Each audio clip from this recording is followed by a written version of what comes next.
Bonjour, bienvenue sur 4D Géosystèmes. Aujourd'hui, nous allons parler du temps en géologie.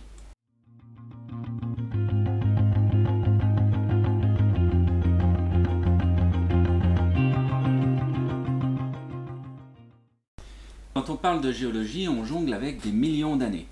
Si on prend un livre de vulgarisation sur les volcans par exemple, ou sur les dinosaures, on nous parle de différentes époques géologiques, mais il est assez difficile de se rendre compte des durées qu'elles impliquent.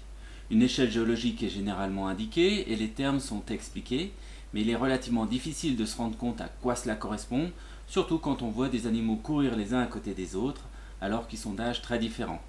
Alors pour comprendre cela, il faut comprendre ce qu'est 1 million d'années.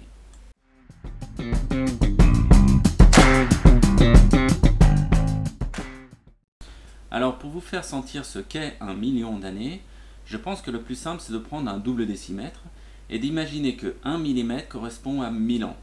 Alors 1000 ans c'est très long, je pense que notre cerveau n'est pas fait pour se représenter une telle durée. En revanche, je pense qu'on peut assez aisément se représenter 100 ans, soit un siècle. On peut s'imaginer la vie au temps de nos grands-parents ou arrière-grands-parents et ce qui s'est passé depuis pendant le 20e et 21e siècle. Cependant, en termes d'événements naturels, difficile d'avoir la mémoire de ce qui s'est passé. Combien de tremblements de terre sur 100 ans? Combien d'inondations, de sécheresses, d'éruptions volcaniques ou d'ouragans, surtout à l'échelle du globe? Alors si on part de Jésus à la graduation 0 de notre double décimètre, on voit qu'on a 2 mm à gauche, soit les 2000 ans, les 20 siècles qui nous séparent de l'actuel. Je vous ai mis aussi quelques événements historiques pour vous montrer à quel point ils sont proches de nous à cette échelle, mais aussi des repères préhistoriques comme l'invention de l'écriture par exemple, il y a quelques 3500 ans avant Jésus-Christ, soit environ 3,5 mm à droite du zéro. La fin de la dernière glaciation, il y a environ moins 10 000 ans, c'est-à-dire 1 cm, ou encore l'arrivée d'Homo sapiens, c'est-à-dire vous et moi en fait, en Europe, il y a probablement 35 à 40 000 ans, voire un peu plus. C'est donc toute l'histoire de l'humanité, au sens vous et moi du terme, qui tient dans ces 3-4 premiers centimètres. Alors ça nous semble être vraiment la nuit des temps, mais c'est extrêmement proche d'un point de vue géologique. Pour compléter cette image, je vous ai rajouté quelques points chronologiques supplémentaires, comme le début de la dernière glaciation, le Würm, sachant qu'il y en a eu d'autres avant. Il y a eu le Ries, Mindel, Gunz, Donau-Biber.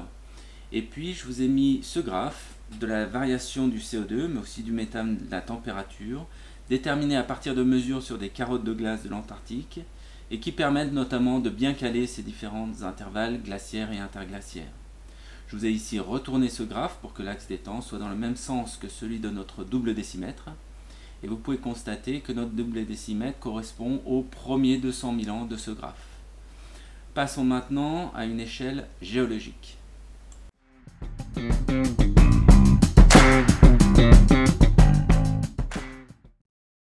L'unité de base en géologie, c'est le million d'années. Alors, si 1 mm correspond à 1000 ans, comme on l'a dit précédemment, alors 1 million d'années, c'est un mètre. Je vous ai mis cette petite figurine à 3-4 cm du point zéro de notre mètre pour indiquer l'arrivée de Cro-Magnon en Europe, c'est-à-dire Homo sapiens ou vous et moi. Mais si on pense aux dinosaures, où sont les dinosaures dans tout ça? Eh bien, les dinosaures ont disparu à la limite Crétacé-Tertiaire il y a 66 millions d'années, c'est-à-dire 66 mètres. 66 mètres, c'est loin. Et rappelez-vous que tous les 5 mm, on peut mettre toute l'histoire humaine, de l'Antiquité il y a moins 3000 ans à peu près, jusqu'à l'actuel.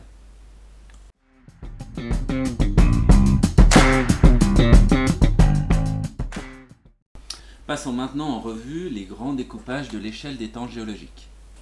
L'espace qui nous sépare de la fin des dinosaures, il y a 66 millions d'années, s'appelle le Cénozoïque, du grec kainos, qui veut dire récent, et zoos, les animaux. C'est donc l'ère des animaux récents. Alors cette ère se divise en 3 périodes. Tout d'abord, on a le paléogène, de paléos qui veut dire vieux, et gène généré. C'est donc la période qui a engendré de vieux animaux. Le paléogène s'étend de 66 millions d'années, ou 66 mètres, à 23 mètres. Puis vient le néogène, de néo qui veut dire nouveau. C'est donc la période qui a engendré de nouveaux animaux. Ça s'étend de 23 mètres à 2,58 m, et ces deux dernières périodes correspondent au tertiaire. Le quaternaire, lui, s'applique aux 2 derniers mètres et demi, a été notamment distingué pour se rapprocher des problématiques d'archéologie. Au-delà de ces 66 mètres, il y a le secondaire ou mésozoïque, de méso qui veut dire moyen. Donc mésozoïque, c'est l'ère des animaux moyennement vieux ou moyennement récents, suivant le sens dans lequel on regarde les choses. C'est elle l'ère des dinosaures. Elle s'étale de 66 millions d'années à 252 millions d'années, une longueur qui s'étale donc sur 186 mètres, soit une longueur presque triple, 2,8 fois, par rapport au Cénozoïque.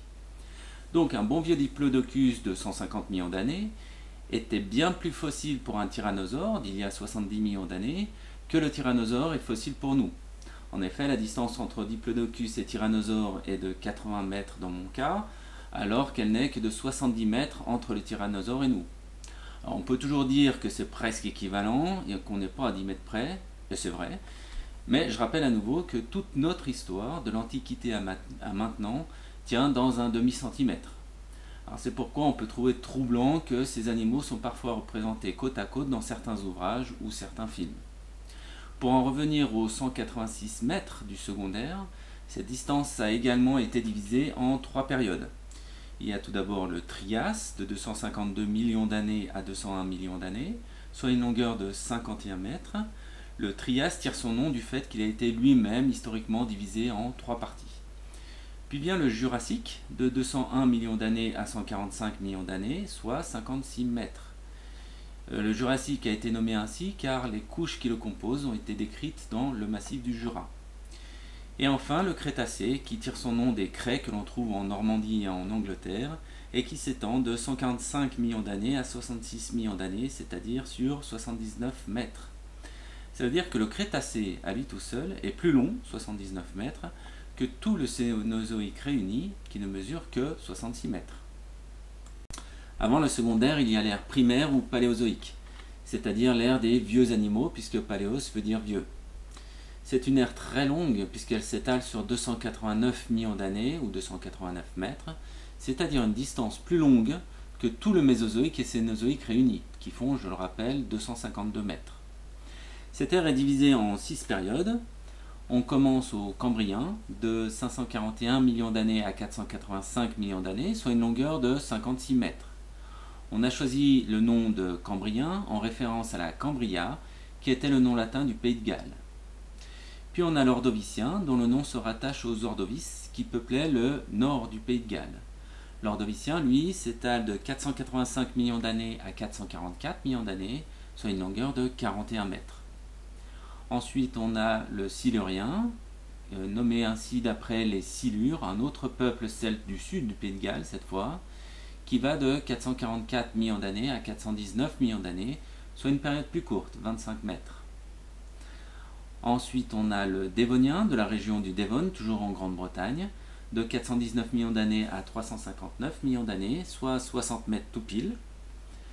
Vient ensuite le Carbonifère, de 359 millions d'années à 299 millions d'années, soit à nouveau 60 mètres tout juste. Le Carbonifère tire son nom des grandes quantités de charbon, donc de carbone, qu'on y a trouvé en Europe.